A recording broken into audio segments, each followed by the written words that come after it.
এই তো আমার মরিচ গাছের অবস্থার বেহাল দশা। সব কটা মরিচ গাছ এই যে এরকম পাতা থুবড়ায় গেছে। জানি না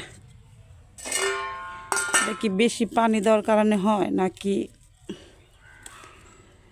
সার বেশি পড়লে হয় নাকি কী কারণে হয় জানি না। তো স্প্রেও করলাম, সারও দিলাম, পানি তো রেগুলার দিতেছি, কিন্তু এরকম দেখছেন এই মরিচগুলো বড় হয় নাই। এই মরিচগুলো অনেক বড় হইতো, একদম টেপা টেপা হইতো, কিন্তু সেটা হয় নাই। কারণ গাছ এই যে পাতা যা খেয়ে যার রস খেয়ে বড় হবে সেটাই নষ্ট হয়ে গেছে। এই অবস্থা। এই অনেক মরিচ আসছিল এমনি, এগুলো এখন গাছগুলো তুলে ফেলবো, তুলে ফেলে নতুন গাছ লাগাবো। অনেক মরিচ আছে।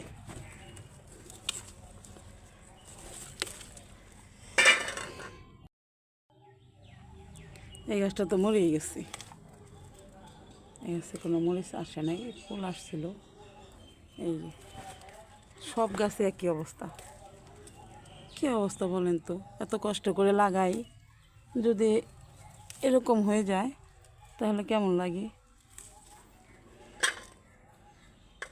ভাবছিলাম যে এবার পুরো বর্ষার সিজন ভরে মরিচ থাকবে আর কিনতে হবে না, কিন্তু কি করার,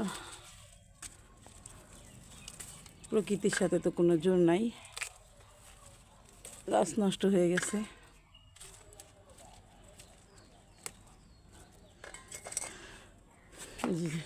কি সুন্দর, এই গাছটা একটু ভালো আছে, এই গাছটা মরিচ আবার অন্য ধরনের। এই যে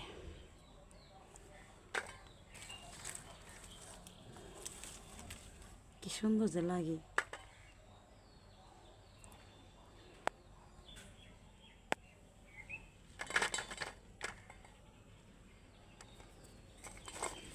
এইটা এই কটা হলো। এই মরিচগুলা কত বড় হইতো আর মোটা হইতো, গাছ যদি ভালো থাকতো তাহলে আরও অনেক মরিচ হইতো, কিন্তু গাছ তো নষ্ট হয়ে গেছে, এগুলো থেকে আর মরিচ আশা করা যায় না। এটাই শেষ মরিচ। তারপরে গাছগুলো তুলে ফেলে আবার নতুন চারা লাগাবো। ছেলে বলছিল যে আম্মা আমি এগুলা তুলবো, কিন্তু ছেলে বাসায় নাই, কোথায় যেন খেলতে গেছে। যাই হোক, আমি আমার ছাদ বাগানে আর কি, এই যে দেখেন আমার ছাদ বাগানে শশা হইতেছে। শশা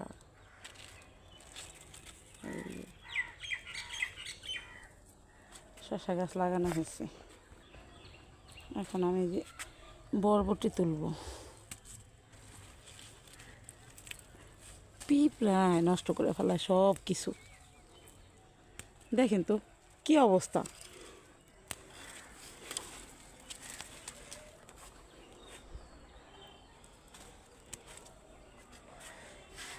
কি সুন্দর হয়েছে, কিন্তু পিঁপড়ায় তো শেষ করে দিতেছে। পিঁপড়া না ডায়া, কোন অঞ্চলে কি বলে জানি না, আমরা তো ডায়া বলি এগুলোকে।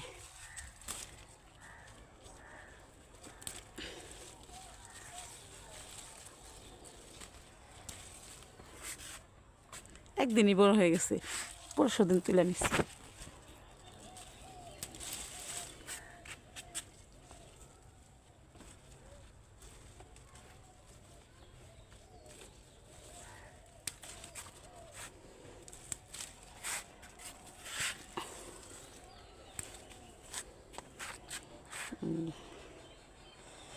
কতগুলো হয়েছে আর বাড়তিও হয়ে গেছে,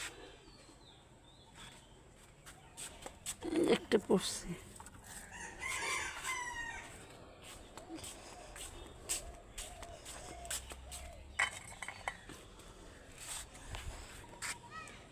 এই যে ড্রাগন গাছে ফুল চলে আসছে। এই গাছগুলার মনে হয় ভিটামিনই হয়ে গেছে। এই যে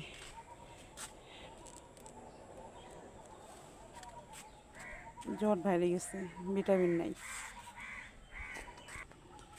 সব গাছেই মাশাল্লাহ কিছু কিছু দেখছেন। আজকে রোদে কি অবস্থা, গাছে পুঁই গাছ একেবারে লেত্রায় পড়ছে। ও মা, এই যে আঙ্গুরগুলো ছোট হয়ে গেছে রোদ্রে। এই যে দেখেন কি সুন্দর ছোটা ছোটা হয়ে গেছে গা, মনে হয় যেন পেকে গেছে। কিন্তু পাকলে তো এটার কালার আসবে, এটার কালার হবে হলো হালকা গোলাপি। এই যে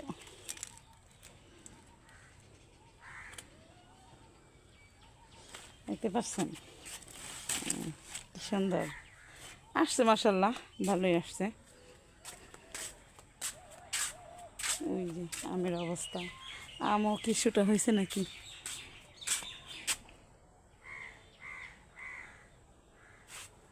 এই যে দেখেন মালটার অবস্থা, এগুলা কিন্তু থাকবে না, পড়ে যাবে। আমার ছাদ বাগানে পাট গাছও আছে, এই পাট গাছগুলা আরও বড় হইব। এইটা এই যে সারবে, ডালপালা শাখা প্রশাখা সারবে, সেগুলো আবার আমি খাবো। এই যে হচ্ছে লেবু, অনেক লেবু আসছে, এখন ঝরে না গেলেই হয়। দেখেন মাশাল্লাহ আরও আছে ছোট বড়।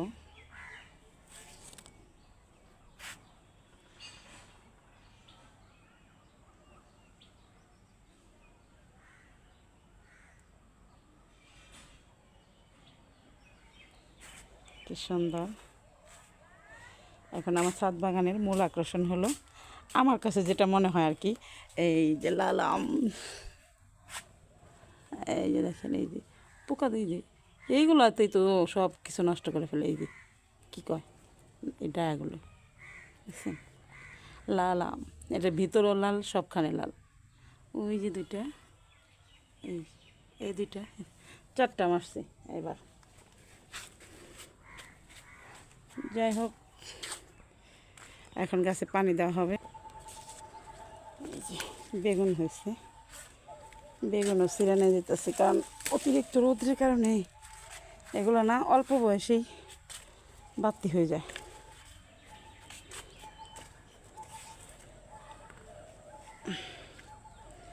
ওই যে একটা হয়ে গেছে আমার একদিনের খাবার।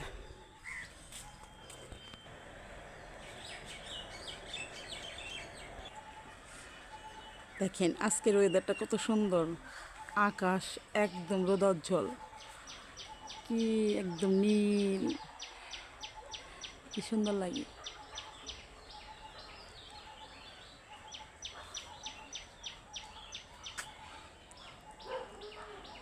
এই হলো আমার ছাদে থেকে যে ভিউটা দেখা যায় সেটা।